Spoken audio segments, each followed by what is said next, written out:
O programa a seguir é uma produção independente. Todo o conteúdo produzido é de total responsabilidade de seus idealizadores. Fortaleça a luta contra a violência doméstica e discriminação por gênero. Começa agora Conexão Roseiral, aqui na Rádio Universitária Unimontes, 101,1. Olá, ouvintes da Rádio Universitária, eu sou o Eduardo Barbosa e está começando o programa Conexão Roseiral, um programa que conecta você a temas importantes e necessários para o enfrentamento à violência contra a mulher, a equidade de gênero e o empoderamento feminino. Para começar nosso programa, nós fazemos um agradecimento especial aos nossos apoiadores culturais, a Rádio Universitária Fadenol, que nos recebe muito bem, a Rede de Enfrentamento à Violência contra as Mulheres, Revicom, aqui do município de Montes Claros, e ao Instituto Roseiral. No programa de hoje, nós vamos conversar com a Amanda Silveira, que é uma advogada especialista e ativista na promoção e defesa dos direitos das mulheres, que atua como advogada no Instituto Justiceira e Por Elas, sendo uma das coordenadoras do Comitê de Enfrentamento à Violência Grupos Mulheres do Brasil, no núcleo de Montes Claros. E a gente vai ter uma conversa aqui hoje sobre advocacia e gênero. Amanda, seja muito bem-vinda ao Conexão Roseiral. Para mim é uma alegria recebê-la. Há um tempo, né, a gente queria trazer você aqui para ter esse debate sobre temas tão importantes. Seja bem-vinda. Obrigada, Eduardo. Bom dia. Bom dia a todos e a todas que nos escutam. Eu agradeço o convite, né? Extremamente importante espaços como este para propiciar essas conversas, né? E mais do que tudo, conhecimento para as pessoas que nos escutam. Sim. Amanda, eu sei que você tem uma atuação muito interessante nessa parte de gênero e violência doméstica. Então, para iniciar a nossa conversa, eu queria que você falasse um pouquinho para os nossos ouvintes, né, para aqueles que estão nesse momento aí na sua casa, no seu local de trabalho, escutando nosso programa, sobre qual que é a importância da Lei Maria da Penha nesse cenário de proteção internacional mesmo, de todas as mulheres, na sua perspectiva. Sim, antes de mais nada, a gente precisa compreender que a Lei Maria da Penha foi uma lei criada e pensada para as mulheres. E a gente precisa entender que nós, mulheres, qualquer uma de nós, pode vir a precisar da Lei Maria da Penha. Então é por isso que nós precisamos ter esse olhar atento, compreender as necessidades e nunca julgar. Porque às vezes a gente passa por situações e que traz vergonha, traz algum tipo de culpa e às vezes justamente por isso impede a denúncia. Então a Lei Maria da Penha foi criada e pensada para proteger mulheres em situação de violência doméstica e familiar. A Lei Maria da Penha é considerada uma das 3 melhores legislações no combate à violência doméstica do mundo. Então você pensa só o poderio, a força que tem essa lei. E quando nós não tínhamos a Lei Maria da Penha, não existia esse olhar atento, específico para as mulheres em situação de violência. Todos esses programas e políticas públicas que estão sendo criados, né, estão sendo assim, porque a todo momento é necessário fazer algum tipo de intervenção. Então, todos esses programas foram criados a partir da Lei Maria da Penha. E outra coisa também, o olhar sobre o agressor. Né, o homem, o autor da violência, né? Aquele homem que comete a violência. Então, tudo isso foi possível, está sendo possível, através da Lei Maria da Penha. Então, a Lei Maria da Penha, ela é essencial no combate à violência contra as mulheres e nós, obviamente, precisamos fazer com que ela se torne cada vez mais efetiva. Mas nunca julgar, né? No sentido, mas a Lei Maria da Penha não funciona. Funciona sim. As medidas protetivas de urgência, elas funcionam sim. Se pegarmos os dados de quantas mulheres no país morreram por feminicídio, a gente vai perceber que há um número imenso delas que não tinham medidas protetivas de urgência. Então, por isso que essa fala não funciona. Funciona, porque a partir do momento que tem a medida protetiva de urgência, você encaminha essas mulheres para os órgãos, né? Assim como aqui em Montes Claros nós temos o CRAM, em outras cidades tem a Secretaria da Mulher, né? Que aqui ainda a gente não tem essa Secretaria da Mulher, mas tem cidades que tem a Secretaria da Mulher e que dentro dessa secretaria está instalado o CRAM.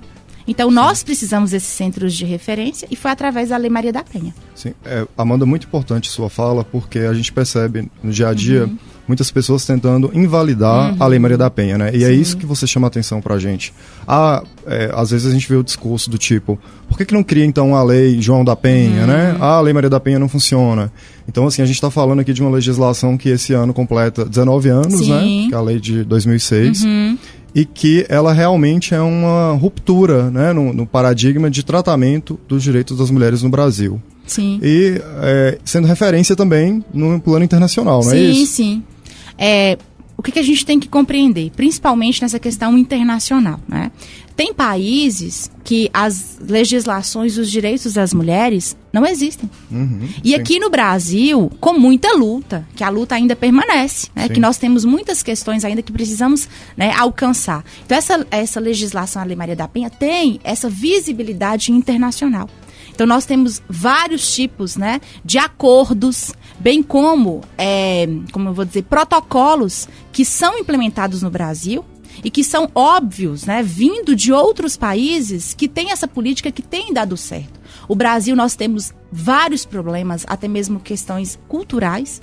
Então, por isso que para implementar, a gente precisa ver a realidade do público. Então, terão mulheres que um tipo de acesso não fará sentido.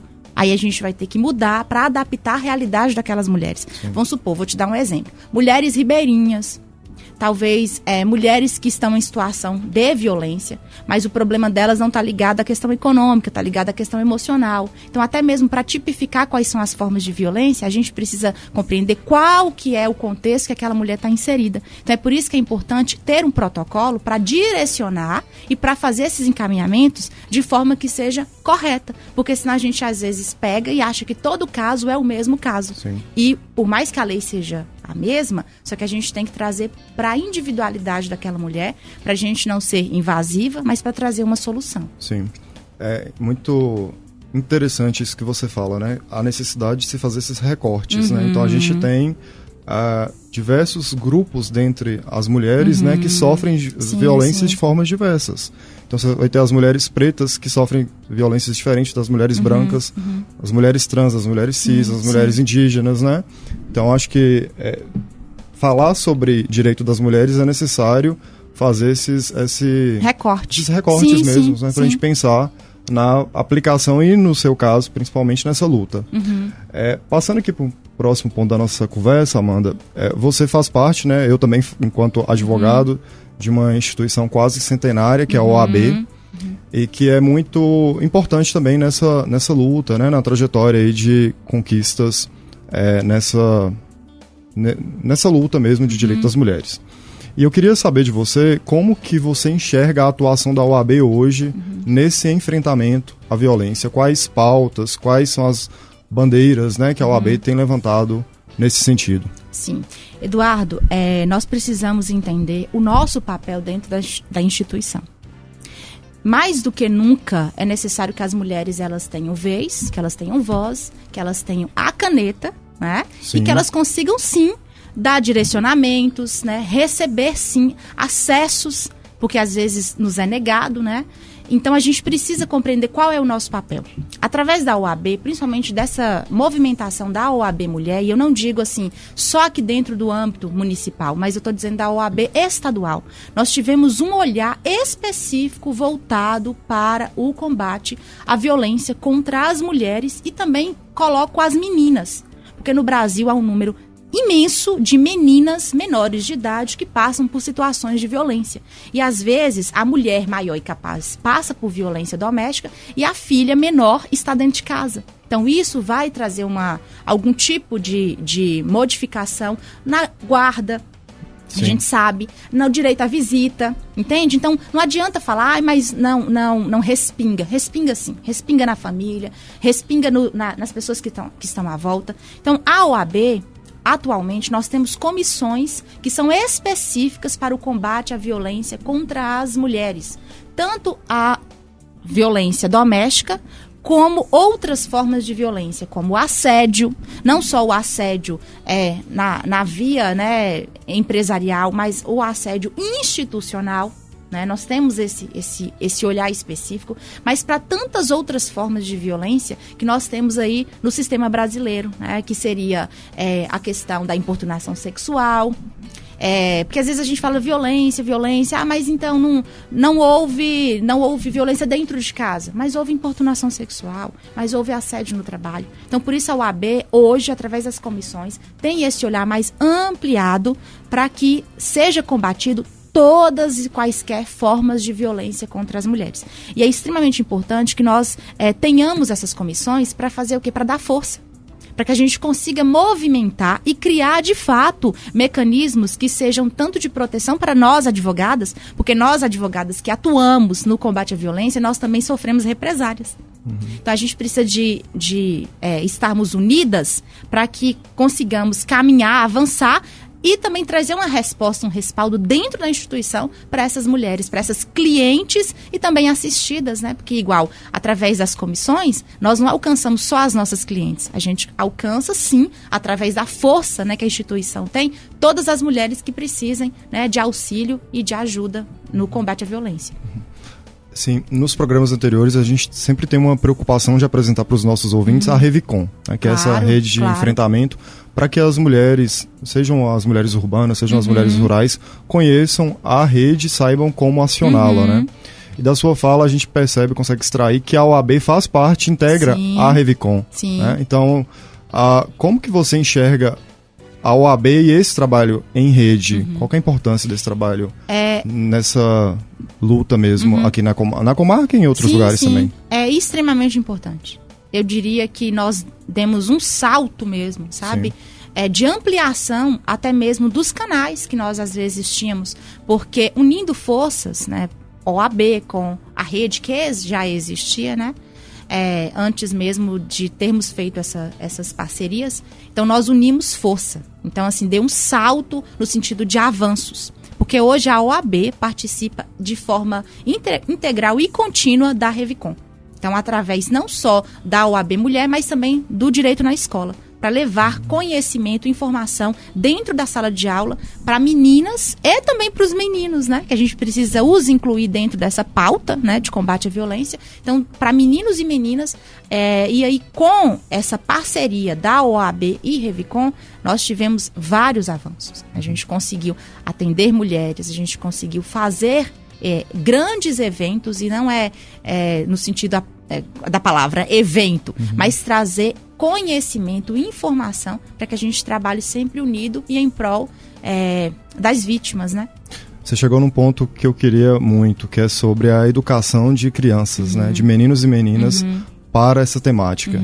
Então você falou aí sobre direito na escola. Fala um pouquinho mais para os nossos ouvintes o que é o direito na escola e de que maneira que esse programa acontece aqui na cidade de Montes Claros. O direito na escola, atualmente, é uma comissão da UAB. Né? Nós temos essa comissão que é formada por advogados, e nós, como advogados, estamos como professores, porque nós vamos para a sala de aula mesmo, né? Cuspe e giz, como falávamos antigamente. Sala de aula, levar conhecimento, os mais variados conhecimentos, né, dentro da esfera do direito, para alunos de escolas públicas e escolas particulares e cursos profissionalizantes em formato de aula e em formato de palestra.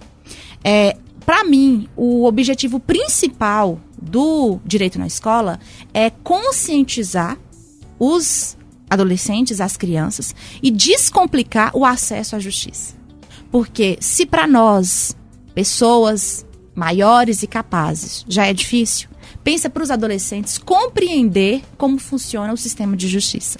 Então, nosso papel é fazer com que eles consigam aplicar no cotidiano conceitos básicos que às vezes a gente só aprende no curso de direito. Então é extremamente importante o direito na escola para eles terem esse acesso.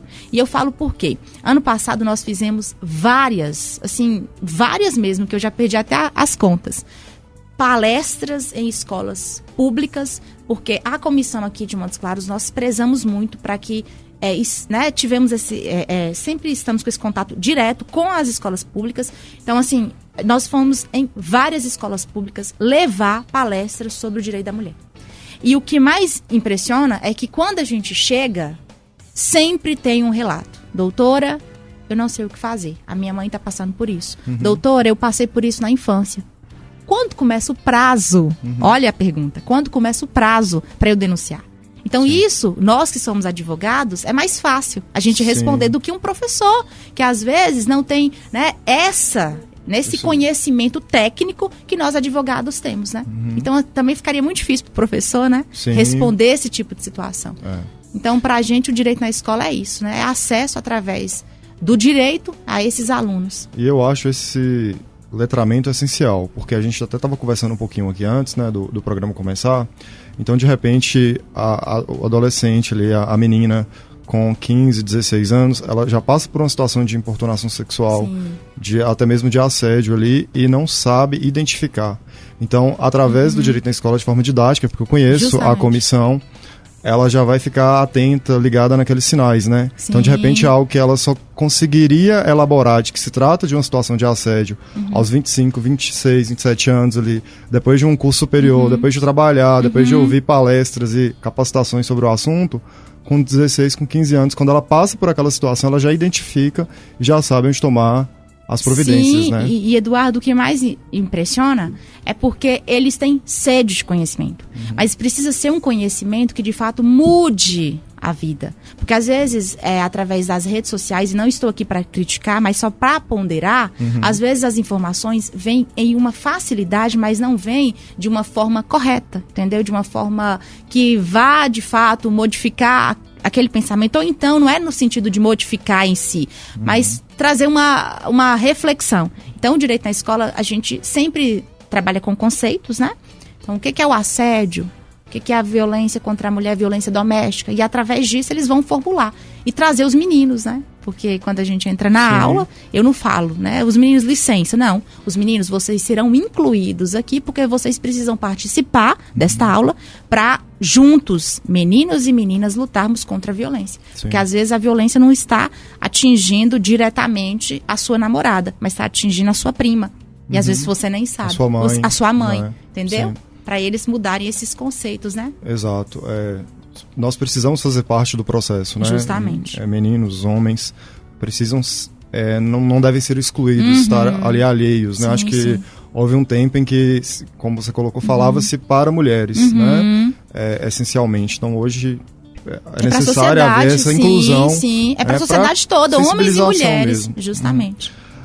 A gente avançando aqui também na nossa conversa, eu queria que você falasse, Amanda, um pouquinho sobre como que você vê a importância do profissional do direito, seja o advogado, seja o juiz, seja o promotor, para estar atento a essas questões de gênero, né? Para não discriminar, para não julgar. De que maneira que você enxerga hoje que há uma capacitação, que há uma pauta voltada para essa questão de sensibilizar os profissionais do direito? Algum protocolo, alguma lei que estabeleça caminhos nesse sentido? Eduardo, nós temos atualmente, né, o protocolo para julgamento com perspectiva de gênero. Eu acho que o nome é imenso, mas já explica um pouquinho qual é a função. Diz para que vem, né? Já diz para que veio. Protocolo para julgamento. Quem julga não são os advogados, né? Sim. Então, esse protocolo foi pensado e criado através, né, do CNJ, com esse intuito de trazer o que a gente chama de olhar de gênero, né? É como se fosse colocar uma lupa e, a partir do momento que você começa a usar essa lupa, não tem como você deixar de ver com este olhar de gênero. Porque você estende, você amplia a visão daquilo que antes poderia passar despercebido. Exemplo, nós temos vários casos que às vezes chegam no judiciário e que parece que não tem violência, mas tem sim. E são as violências que estão, como eu vou dizer, não estão explícitas, entendeu? Então, por isso que o olhar através desse protocolo é extremamente importante. Porque o protocolo, eu não sei se você já teve contato em si, mas o protocolo, ele é muito autoexplicativo. Então, ele traz conceitos, né? O que é gênero, qual é a diferença de assédio para importunação sexual. Olha que lá atrás a gente até comentou.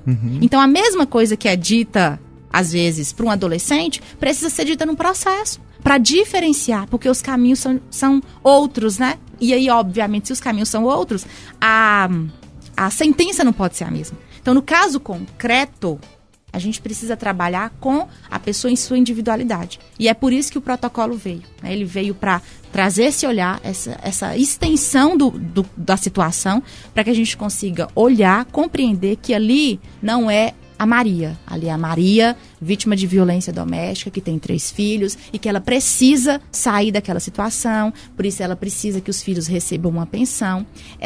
Maria trabalha no metrô, trabalha na empresa e ela pega metrô, sofreu importunação sexual. Isso, de uma forma ou de outra, vai trazer para ela consequências psicológicas. Maria chega na empresa, sofre assédio. Isso, às vezes, não é dito no processo. E traz, sim, consequências. Traz consequências. Porque se Maria parar de trabalhar, qual vai ser a consequência? A renda dela vai diminuir. Logo, atingirá os filhos. Olha para você ver como que é mais complexo do que aquilo que a gente fala. Ah, não, mas é só um processo. Não é só um processo. Então, é olhar para além daquilo que a gente consegue ver. Sim.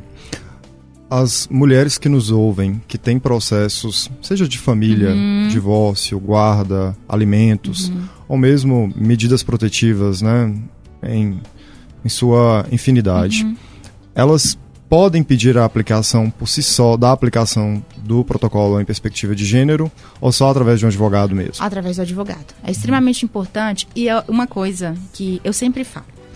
Quem faz a petição somos nós, advogados. Sim. Quem julga é o juiz. O protocolo é para ser aplicado pelo juiz. Mas se nós, como advogados, não sabemos instruir isto no processo, os juízes vão aplicar? Não vão. Então é por isso, Eduardo, que é extremamente importante que nós, advogados, comecemos a utilizar, dentro dos nossos processos, a necessidade da aplicação do protocolo. Porque se nós, que somos, né, a voz do cliente, a gente não pede, infelizmente, às vezes o juiz não vai nem solicitar, não foi pedido, entendeu? Então, assim, eu coloco em todos os processos meus que eu percebo que tem essa necessidade, eu coloco, né, para ser utilizado o protocolo. E questões também, né, que isso aí a gente precisa nem falar, né, que às vezes o processo tem ataques direto, né, então isso aí a gente pode pedir também o desentranhamento, né, dos autos, situações que não diz respeito, né, aquilo que de fato é o objeto do processo. Então, assim, às vezes uma palavra de baixo calão, fotos, né, que traz algum tipo de insinuação, né, para a vítima, no sentido de desmoralizá-la, não precisa ser dito no processo. Então, isso é um ataque direto. Então, você pode pedir desentranhamento dos autos, né, disso, porque, pensa, qual é a necessidade? A exposição, né? Que isso traz não tem necessidade. É uma forma de atacar. Isso é violência. Isso é uma violência. Isso é violência. Então, mas a violência, então, não veio do cara. Mas está vindo dentro do processo. Sim. Está vindo dentro do processo, né? Porque é para formular qual é aquela mulher, mas na visão do outro. Esse protocolo, ele traz uma educação para os advogados. Justamente. Da forma como nós escrevemos, da forma como nós nos posicionamos dentro dos processos. Então, essa exposição indevida, essas palavras que são usadas para qualificar, na verdade, para adjetivar de forma pejorativa, né? Estereótipos. Com qual intuito, né? E estereótipos, né? Sim. Às vezes colocar estereótipos. Então, a gente precisa começar a cortar isso. E assim, você pode argumentar. O que você não pode é atacar, ofender, no sentido de desmoralizar a vítima, né? Tirar a dignidade dela diante do processo. Sim. Isso é muito interessante, porque há pouco tempo que há o protocolo, né? Sim, de 2000, ele foi 2022. E eu acredito que pouca gente ainda tem conhecimento sobre ele, infelizmente, né? Então, cada vez mais, isso precisa ser difundido, divulgado. Que as pessoas precisam ser capacitadas mesmo para poder o termo é esse, aplicar isso. E não que o judiciário, quem do judiciário que nos ouve aí também... E, Eduardo, atento, não é ensinar o que fazer, entende? Porque às vezes assim, mas eu não vou seguir... Não é ensinar, mas todos nós precisamos aprender. Sim. Então, às vezes, teve uma modificação ali que vai fazer toda a diferença para o contexto do caso concreto. Então, não é ensinar, mas, gente, é orientar no sentido, olha, você precisa enxergar assim. E é o que eu sempre falo, usar essa lupa. A partir do momento que você usa, você expande, nunca mais você vai ver o processo do mesmo jeito, né? Não dá para tratar o processo da mesma maneira, né? Ele não pode tramitar da mesma maneira. Justamente, né? Porque tem essa peculiaridade. Sim. Amanda, para a gente finalizar nossa conversa, eu falei lá no seu currículo, no início, na sua apresentação, que você faz parte de um instituto que se chama Justiceiras. O nome chama bastante atenção aí. O que é o Instituto Justiceiras aí? os ouvintes. Tá, vamos explicar aí. Eu falo sempre, gente, justiceiras vem de justiça. Não vem de vingadoras. Exato. Brincadeirinhas à parte, mas por quê? O Justiceiras foi criado e pensado na época da pandemia. Uhum. Quando teve aquela situação de lockdown, né? Os processos parados, né? E as vítimas, elas não deixaram de sofrer violência. Pelo contrário, né? Tivemos uma epidemia de violência dentro da pandemia, né? Sim. Então, foi uma situação maluca. Enfim. Então, precisávamos ter algum tipo de órgão, né? Algum tipo de projeto, não sei como que eu chamaria, que tivesse, de fato, colocasse a mão na massa. E aí a gente, né, veio através de doutora Gabriela Mansur, que à época era promotora de justiça, atualmente não é mais, e aí doutora Gabriela começou a unir pessoas aqui, né, do Brasil todo e também advogadas do Brasil, mas que atendem no exterior, porque não sei se você lembra, mas teve muito problema do direito de família, porque levavam as crianças, os pais, Sim. e não tinha essa possibilidade de retorno, né? Então, houve muitas questões... Conflitos, né? Conflitos, sim. E, enfim, aí a gente ela criou Justiceiras e nos chamou várias advogadas que já atuavam, né, com esse ativismo nas questões de gênero, e chamou para criar o Justiceiras. Então, o Justiceiras é pensado na atuação 100%, não só de atendimento jurídico, mas de atendimento multidisciplinar, advogado, assistente social, psicólogo, médico, mas 100% voltado para vítimas de violência, independentemente de quem elas são, de onde elas estão e de qual seja a demanda. Então, a gente pega casos de violência psicológica até estupro de vulnerável. Só que nós não fazemos o atendimento jurídico no sentido processual, a gente não pega os processos. Sim. Nós fazemos os encaminhamentos. E, Eduardo, faz toda a diferença. Quando a gente acessa uma vítima e ela fala, doutora, meu caso é assim, assim, assim, e a gente encaminha, tipo, para o Ministério Público, a gente encaminha para os CRAMs, a gente encaminha essas vítimas também para a Defensoria Pública, porque hoje, essa conversa direta faz diferença, porque a vítima às vezes não consegue acessar. Então, assim, já atendi vítimas de diversos estados, né, do Brasil, e aí a gente vai tendo esse tato, porque às vezes algo que para mim parece tão simples, não é simples para ela, que às vezes precisa atravessar uma balsa para chegar na delegacia. Então, penso a quantidade de coisas que pode acontecer até ela acessar essa delegacia, né? Então, Justiceiras é isso, é um projeto, né, pensado por mulheres, para mulheres, para a gente diminuir esses casos de violência e antes, como eu vou dizer, antes de talvez trazer uma resposta no sentido sentenciou o processo, a gente precisa que ela fique firme, né, que ela rompa o ciclo. E é por isso que chega o atendimento psicológico. Maravilha. Que elas conseguem acessar. Maravilha, excelente. Mais uma forma de acesso, né? Amanda, infelizmente, nosso tempo está chegando ao fim, mas a gente teve uma conversa aqui muito rica, muito necessária. Agradecemos assim, imensamente sua participação, por estar aqui compartilhando sua experiência conosco. E seja muito bem-vinda, né, novamente, e outras oportunidades que você puder estar aqui conosco, viu? Muito obrigado. Eu agradeço, Eduardo. Obrigado pelo convite e me coloco sempre ao dispor. Muito obrigado.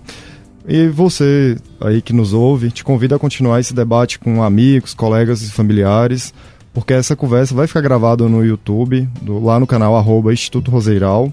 E se você também tem alguma sugestão de tema, pode mandar para a gente aqui para o e-mail contato@institutoroseiral.org.br, que a gente tenta incluir aqui. Segue a gente nas redes sociais lá, @Instituto Roseiral, programa Rosas para Joaquina, @Rosas para Joaquina, e visite nosso site. Nosso programa acontece quinzenalmente, sempre às quartas-feiras, às 18 horas, aqui na Rádio Universitária Fadenó, 101,1. Muito obrigado a todos aí que nos ouviram, muito obrigado à Rádio Universitária por esse espaço de diálogo, visibilidade e alcance, e até o próximo encontro do Conexão Roseiral. O programa que acabamos de exibir é uma produção independente. Todo o conteúdo produzido é de total responsabilidade de seus idealizadores.